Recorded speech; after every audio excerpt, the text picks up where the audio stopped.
สบายดีตอนนี้หอมใจอยู่วัดพระธาตุสิโคตะบองตัวนี้เป็นเพื่อนไม้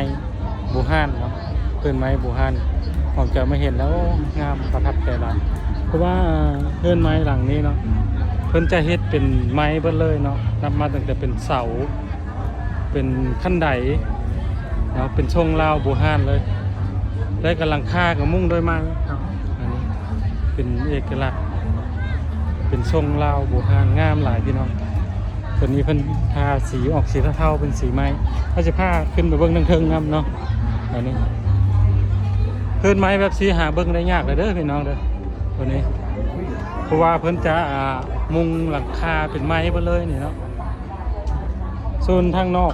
ก็จะเป็นระเบียงจงเป็นระเบียงยางอันนี้ตัวนี้เพิ่นขั้นห้องนำเนาะขั้นห้องมีนางลำสายลำมาอยู่นะงามเดี๋ยวนางลำเขางามหลายอันนี้เป็นระเบียงเนาะเป็นระเบียงทางนอกเพราะว่าเฮือนบูฮานส่วนหลายมันจะเฮ็ดเป็นห้องแล้วก็จงเป็นระเบียงออกมาแบบสีตัวนี้อันนี้ก็เฮ็ดเป็นลายไม้ไปเลยเนาะ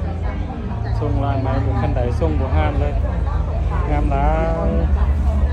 ใครว่าท่านได้เห็นใครว่าท่านมาเบิ่งเด้อพี่น้องอันนี้ตัวนี้อยู่วัดพระธาตุสิโคตะบอง